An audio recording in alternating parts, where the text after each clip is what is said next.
Question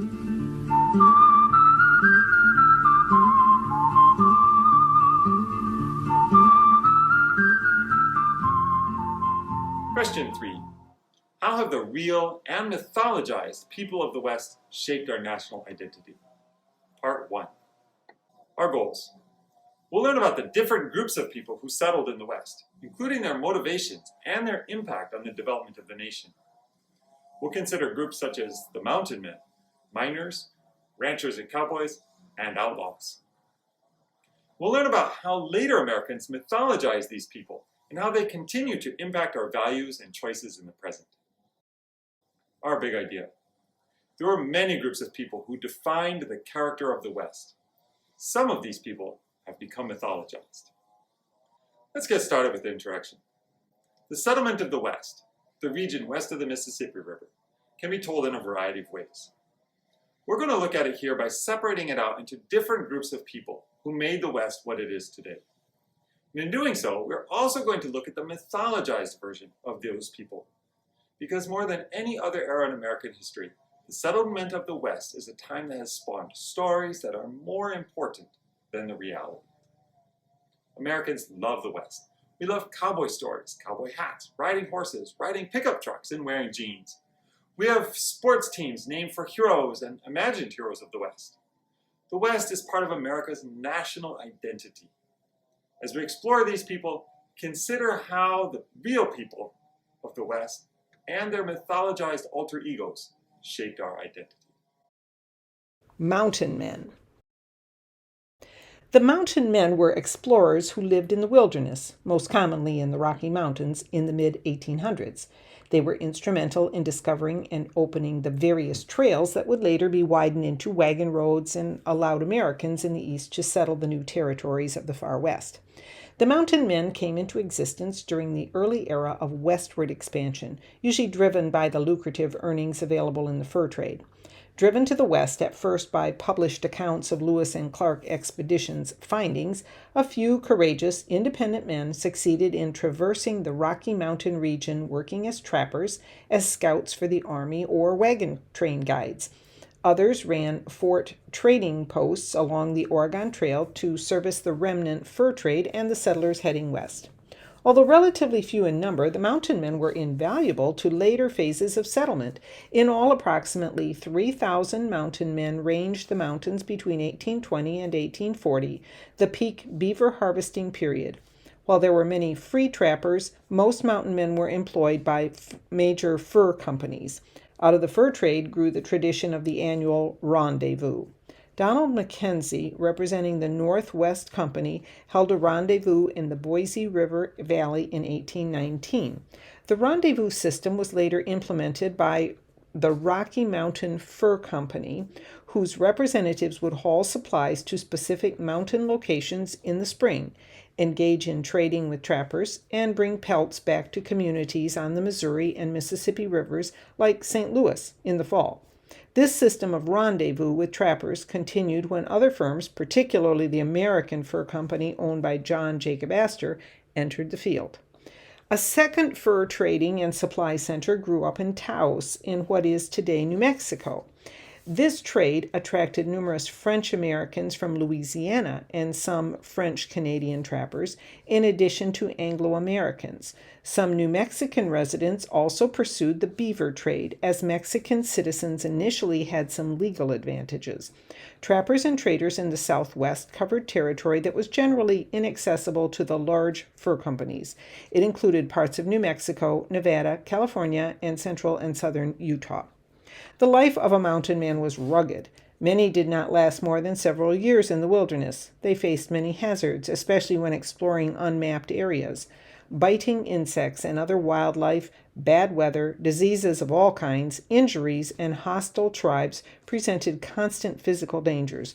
Grizzly bears were one of the mountain man's greatest enemies. Winters could be brutal with heavy snowstorms and low temperatures. In order to stay alive, the men needed keen senses and knowledge of herbal remedies and first aid, among other skills. In summer, they could catch fish, build shelter, and hunt for food and skins. The mountain men dressed in the clothing perfected by Native Americans. There were no doctors in the regions where mountain men worked, and they had to set their own broken bones, tend their wounds, and nurse themselves back to good health.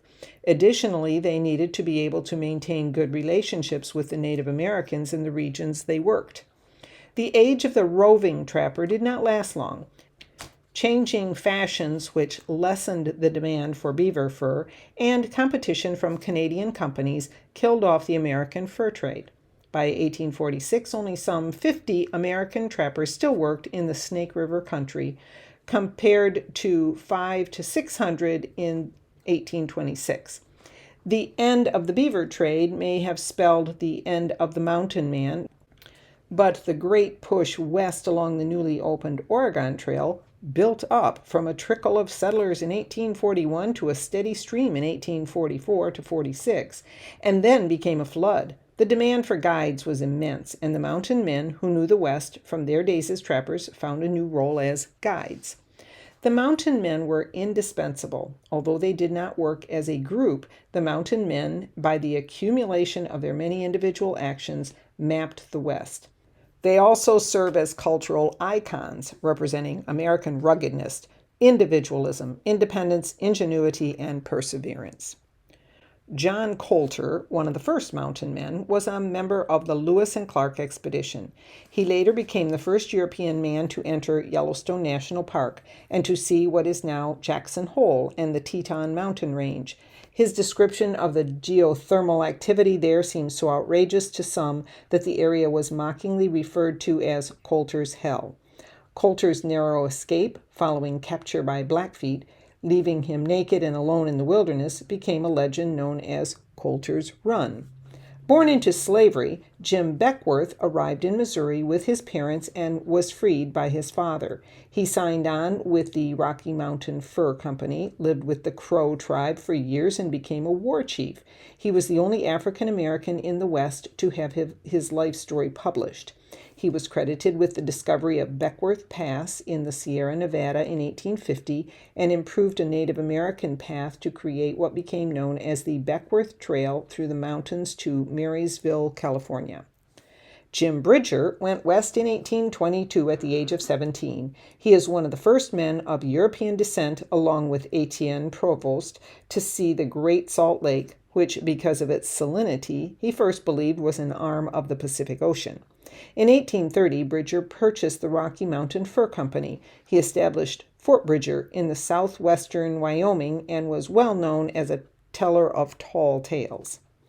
Jedediah Smith was a hunter, trapper, and fur trader. He is considered the first man of European descent to cross the future state of Nevada, the first to traverse Utah from north to south and from west to east, and the first American to enter California by an overland route. He was also first to scale the High Sierra and explore the area from San Diego to the banks of the Columbia River. He was a successful businessman and a full partner in the Rocky Mountain Fur Company. Smith also had notable facial scarring from a grizzly bear attack. Kit Carson achieved notability for his later exploits, but he got his start and gained some early recognition as a trapper. Carson explored the west to California and north through the Rocky Mountains. He lived among and married into the Arapaho and Cheyenne tribes. He was hired by John C. Fremont as a guide and led him through much of California, Oregon, the Great Basin area, and achieved national fame through Fremont. Stories of his life as a mountain man turned him into a frontier hero figure, the prototypical mountain man of his time.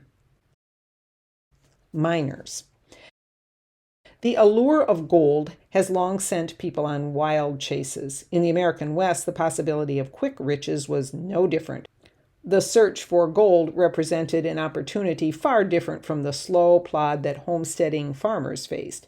The discovery of gold at Sutter's Mill in Coloma, California in 1848 set a pattern for such strikes that was repeated again and again for the next decade in what collectively became known as the California Gold Rush.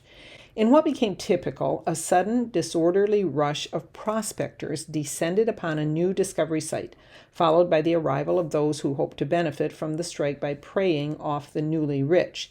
This latter group of camp followers included saloon keepers, prostitutes, store owners, and criminals, who all arrived in droves. If the strike was significant in size, a town of some magnitude might establish itself, and some semblance of law and order might replace the vigilante justice that typically grew in the small and short-lived mining outposts. The original 49ers were individual prospectors who sifted gold out of the dirt and gravel through panning or by diverting a stream through a sluice box. To varying degrees, the original California gold rush repeated itself throughout Colorado and Nevada for the next 2 decades. In 1859, Henry T.P. Comstock, a Canadian-born fur trapper, began gold mining in Nevada with other prospectors, but then quickly found a blue-colored vein that proved to be the first significant silver discovery in the United States. Within 20 years, the Comstock Lode, as it was called, yielded more than $300 million in shafts that reached hundreds of feet into the mountain. Subsequent mining in Arizona and Montana yielded copper, and while it lacked the glamour of gold, these deposits created huge wealth for those who exploited them, particularly with the advent of copper wiring for the delivery of electricity and telegraph communication. By the 1860s and 1870s, however, individual efforts to locate precious metals were less successful. The lowest hanging fruit had been picked, and new mines required investment capital and machinery to dig shafts that could reach hundreds of feet down to the remaining ore. With much larger investment, miners needed a larger strike to be successful. This shift led to larger businesses underwriting mining operations, which eventually led to the development of greater urban stability and infrastructure. Denver, Colorado was one of several cities that became permanent settlements as businesses sought a stable environment to use as a base for their mining ventures. For miners who had not yet struck it rich, this development was not a good one. As miners working in company mines instead of independently panning in streams, they were paid a daily or weekly wage to work underground in dangerous conditions. They worked in shafts where the temperature could rise to above 100 degrees Fahrenheit and where poor ventilation might lead to long-term lung disease. They coped with shaft fires, dynamite explosions, and frequent cave-ins. By some historical accounts, close to 8,000 miners died on the frontier during this period, with over 3 times that number suffering crippling injuries. Conditions in mines helped fuel a push toward labor organization in the later 1800s. Eventually, as the ore dried up, most mining towns turned into ghost towns. Even today, a visit through the American West shows old saloons and storefronts abandoned as the residents moved on to their next shot at riches.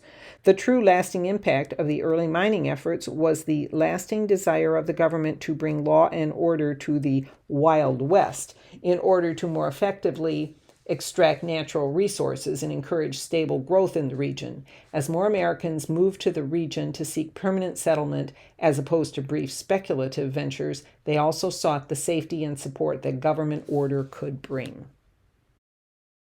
Genes. Like many young German men of his time, Levi Strauss left his home in 1851 and immigrated to New York, where he joined his older brothers who ran a goods store. In 1853, he moved to San Francisco to open his own dry goods business in hopes of catering to the needs of the 49ers. There he met Jacob Davis, a tailor who often bought bolts of cloth from the Levi Strauss & Company wholesale house. In 1872, Davis wrote to Strauss asking to partner with him to patent and sell clothing reinforced with rivets that would be durable enough to withstand the beating pants took in the gold fields.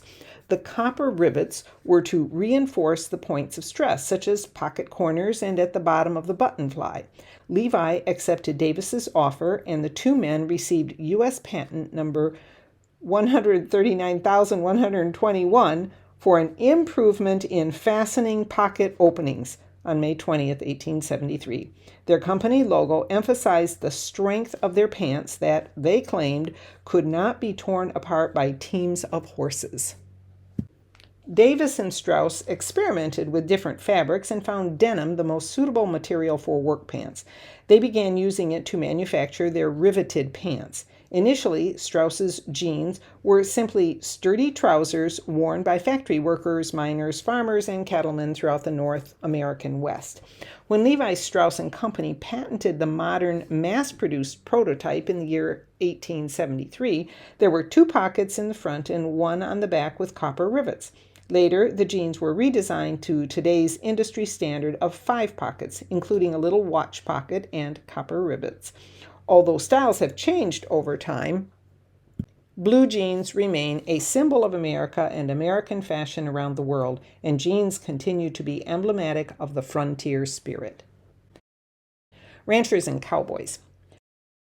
While the cattle industry lacked the romance of the gold rush, the role it played in Western expansion should not be underestimated. For centuries, wild cattle, the descendants of escaped cows that had been brought by the Spanish conquistadors, roamed Texas and the Southwest. At the end of the Civil War, as many as 5 million longhorn steers could be found along the Texas frontier, yet few settlers had capitalized on the opportunity to claim them due to the difficulty of transporting them to eastern markets. The completion of the first transcontinental railroad and subsequent railroad lines changed the game dramatically. Cattle ranchers and eastern businessmen realized that it was profitable to round up the wild cattle and transport them by rail to be sold in the East for as much as $30 to $50 per head. These ranchers and businessmen began the rampant speculation in the cattle industry that made and lost many fortunes. So began the impressive cattle drives of the 1860s and 1870s. The famous Chisholm Trail provided a quick path from Texas to railroad terminals in Abilene, Wichita, and Dodge City, Kansas, where cowboys would receive their pay. These cow towns, as they became known, were the end of the rail lines, and thus the nearest points the railroads came to the Texas range where the cattle were first rounded up.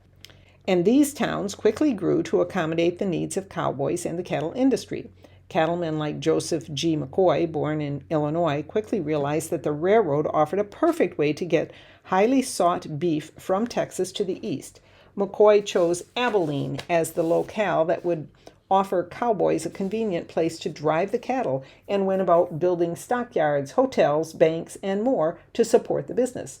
He promoted his services and encouraged cowboys to bring their cattle through Abilene for good money. Soon the city had grown into a bustling western city, complete with ways for the cowboys to spend their hard-earned pay. Between 1865 and 1885, as many as 40,000 cowboys roamed the Great Plains, hoping to work for local ranchers. They were all men, typically in their 20s, and close to 1/3 of them were Hispanic or African American. It is worth noting that the stereotype of the American cowboy, and indeed the cowboys themselves, borrowed much from the Mexicans who had long ago settled those lands. The saddles, lassos, chaps, and lariats that define cowboy culture all arose from the Mexican ranchers who had used them to great effect before the cowboys arrived. In fact, much of the cowboy jargon familiar to us today are words borrowed from Spanish. Lasso, lariat, ranch, buckaroo, and canyon are all anglicized versions of Spanish cowboy terms. Life as a cowboy was dirty and decidedly unglamorous. The terrain was difficult. Conflicts with Native Americans, especially in Indian Territory, now Oklahoma, were notoriously deadly. However, the longhorn cattle were hardy stock and could survive and thrive while grazing along the long trail. So cowboys braved the trip for the promise of steady employment and satisfying wages. Eventually, the era of the free range ended. Ranchers developed the land, limiting grazing opportunities along the trail, and in 1873, the new technology of barbed wire allowed ranchers to fence off their lands and cattle claims, thus bringing an end to the short-lived but glamorized age of the great cattle drives. With the end of the free range, the cattle industry, like the mining industry before it, grew increasingly dominated by Eastern businessmen. Capital investors from the East expanded rail lines and invested in ranches, ending the reign of the cattle drives. The gunslingers. Western gunslinger heroes are portrayed as local lawmen or enforcement officers, ranchers, army officers, cowboys, territorial marshals, nomadic loners, or skilled fast-draw artists. They are normally masculine persons of integrity and principle, courageous, moral, tough, solid, and self-sufficient, maverick characters. often with trusty sidekicks, possessing an independent and honorable attitude. They are depicted as similar to a knight-errant, wandering from place to place with no particular direction, often facing curious and hostile enemies, while saving individuals or communities from those enemies in terms of chivalry. In films, the gunslinger often possesses a nearly superhuman speed and skill with the revolver. Twirling pistols, lightning draws, and trick shots are standard fare for the gunmen of the big screen. In the West of the 1800s, however, gunmen who relied on flashy tricks and theatrics died quickly, and most gunslingers took a much more practical approach to their weapons. Real gunslingers did not shoot to disarm or to impress, but to kill. Another classic bit of cinema that is largely a myth is the showdown at high noon, where two well-matched gunslingers agree to meet for a climactic formal duel. These duels did occasionally happen. However, gunfights were usually close up and personal, with a number of shots blasted from pistols, often resulting in innocent bystanders hit by bullets gone wild. Much of the time, it would be difficult to tell who had won the gunfight for several minutes, as the black powder smoke from the pistols cleared the air. The gunslinger's reputation often was as valuable as any skills possessed. In Western films and books, young toughs often challenged experienced gunmen with the hopes of building a reputation, but this rarely happened in real life. A strong reputation was enough to keep others civil and often would spare a gunfighter from a conflict. Even other gunslingers were likely to avoid any unnecessary confrontation. In the days of the Old West, tales tended to grow with repeated telling, and a single fight might grow into a career-making reputation. For instance, the showdown at the OK Corral made legends of Wyatt Earp and the outlaw cowboy gang, but they were relatively minor figures before that conflict. Some gunslingers, such as Bat Masterson, actively engaged in self-promotion. Johnny Ringo built a reputation as a gunslinger while never taking part in a gunfight or killing unarmed civilians. Mythology and folklore often exaggerate the skills of famous gunfighters. Most of these historical figures were not known to be capable of trick shooting, nor did they necessarily have a reputation for precision sharpshooting. Such tropes that are characteristic of Westerns include shooting the center out of a coin, stylistic pistol twirling, glancing shots that intentionally only graze an opponent, the bullet through the hat being an example, shooting an opponent's belt buckle, thus dropping his pants, a bullet cutting the hangman's rope, or shooting the guns out of opponents' hands, typically as an alternative to killing. The latter was debunked by Mythbusters as an impossibility, as unjacketed bullets tend to shatter into fragments that can hurt or even kill. In Western movies, the characters' gun belts are usually worn low on the hip and outer thigh, with the holster cut away around the pistol's trigger and grip for a smooth, fast draw. This type of holster is a Hollywood anachronism. Fast draw artists can be distinguished from other movie cowboys because their guns will often be tied to their thigh. Long before holsters were steel-lined, they were soft and supple for comfortable all-day wear. A gunfighter would use tie-downs to keep his pistol from catching in the holster while drawing. Most of the time, gunfighters would just hide their pistols in their pockets and waistbands. Although quick draw and hip shooting was an important skill in the West, only a handful of historically known gunslingers were known to be fast, such as Luke Short, John Wesley Hardin, Wild Bill Hickok, Doc Holliday, and Billy the Kid. Shooting a pistol with one hand is normally associated with gunslingers, and it is also a standard for them of the era to carry two guns and fire ambidextrously. Captain Jonathan R. Davis carried 2 revolvers in his iconic gunfight, while Jesse James himself carried over a half-dozen revolvers in many of his gunfights. Most Old West men who were labeled gunfighters did not kill nearly as many men in gunfights as they were given credit for, if any at all. They were often labeled as such due to one particular instance, which developed from rumors into them having been involved in many more events than they actually were. Often their reputation was as much self-promotion as anything else. Wyatt Earp and his brothers Morgan and Virgil, along with Doc Holliday, killed 3 outlaws in the gunfight at the OK Corral in Tombstone, Arizona territory, but he has been said to have been involved in more than 100 gunfights in his lifetime. Earp himself wrote in a letter that notoriety had been the bane of my life. In other cases, certain gunfighters were confused over time with being someone else with a similar name. The most well-known of Butch Cassidy's Wild Bunch gang, the Sundance Kid, was in reality only known to have been in one shootout during his lifetime and no gunfights. Some historians have since stated that it is possible that over time he was confused with another Wild Bunch member, Kid Curry, who was without a doubt the most dangerous member of the gang, having killed many lawmen and civilians during his lifetime before being killed himself. Hence, it is the Sundance Kid who is better known. It is often difficult to separate lawmen of the Old West from outlaws of the Old West. In many cases, the term gunfighter was applied to constables. Despite idealistic portrayals in television, movies, and even in history books, very few lawmen could claim their law enforcement role as their only source of employment. Unlike contemporary police officers, these lawmen generally pursued other occupations, often earning money as gamblers, business owners, or even as outlaws. Usually, when a gunman was hired by a town as town marshal, they received the full support of the townspeople until order was restored, at which point the town would tactfully indicate it was time for a change to a less dangerous lawman who relied more on respect than fear to enforce the law. A different class of gunslingers were the outlaws of the West. Most worked together in groups, and of these, two stand out as the most infamous. The James Younger gang had its origins in a group of Confederate bushwhackers that participated in the bitter partisan fighting that racked Missouri during the American Civil War. After the war, the men continued to plunder and murder, though the motive shifted to personal profit rather than for the glory of the Confederacy. For nearly a decade following the Civil War, the James Younger gang was among the most feared, most publicized, and most wanted confederations of outlaws on the American frontier. The gang's activities spanned much of the central part of the country. They are suspected of having robbed banks, trains, and stagecoaches in at least 10 states: Missouri, Kentucky, Iowa, Kansas, Minnesota, Texas, Arkansas, Louisiana, Alabama, and West Virginia.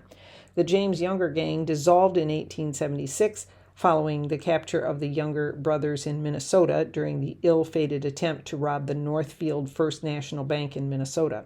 3 years later, Jesse James organized a new gang, but his career came to an end in 1882 when one of the new gang members, Robert Ford, shot James from behind for reward money. Most famous of the individual outlaws was Billy the Kid. Orphaned at age 13, his first arrest was for stealing food at age 16 in late 1875. 10 days later, he robbed a Chinese laundry and was arrested, but he escaped 2 days later. After murdering a blacksmith during an altercation in August 1877, he joined a group of cattle rustlers. He became a well-known figure in New Mexico and Arizona when he became involved in the Lincoln County War, fight between rival groups vying for control of the cattle and dry goods business in New Mexico. In April 1878, he participated in the killing of 3 men, including Lincoln County Sheriff William J. Brady and one of his deputies. Sheriff Pat Garrett captured Billy the Kid, and in April 1881, he was tried and convicted of the murder of Brady and was sentenced to hang, but escaped from jail on April 28, 1881, killing 2 sheriff's deputies in the process and evading capture for more than 2 months. Garrett eventually caught up with him and shot and killed him at age 21. At the end of the century, a new gang rose to capture the nation's attention and imagination. Butch Cassidy's Wild Bunch was one of the loosely organized outlaw gangs operating out of Wyoming during the 1890s. The gang was led by Butch Cassidy, and it included his closest friend, Elzie Lay, the Sundance Kid, Tall Texan, News Carver, Camilla Deaf Charlie Hanks, Laura Bullion, Flat-Nose Curry, Kid Curry, and Bob Meeks.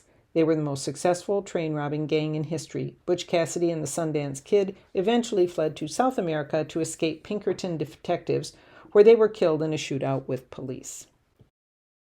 The frontier myth.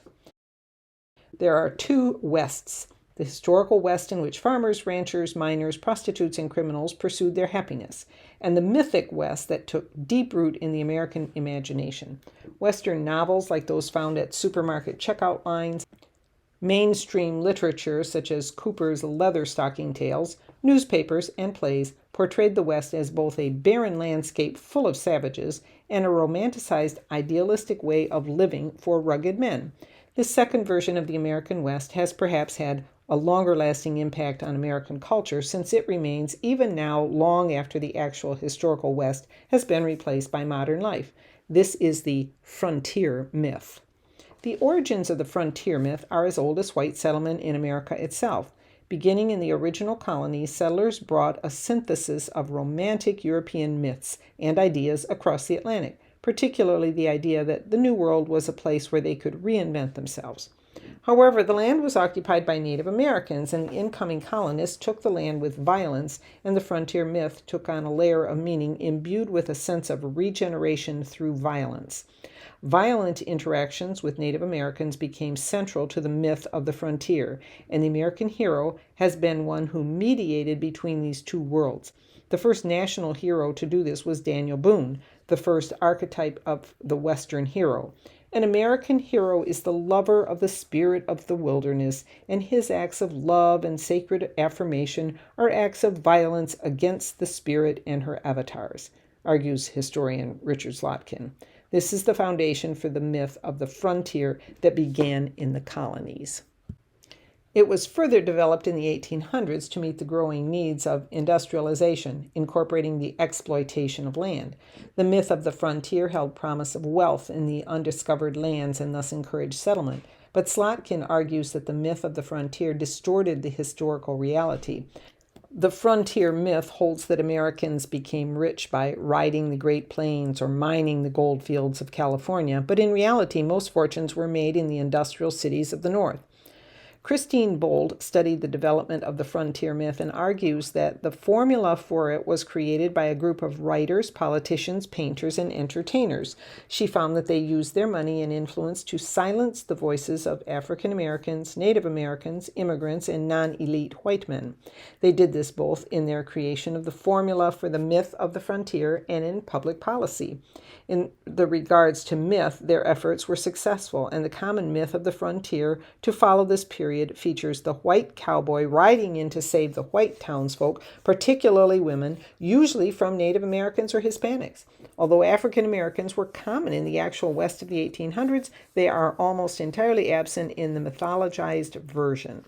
Legends like Wild Bill, Calamity Jane, Jesse James's gang, Buffalo Bill are products of this myth and are still present in popular culture, as well as in the books of Theodore Roosevelt, Frederick Remington, and Owen Wister, or in comics like Lucky Luke and Western films.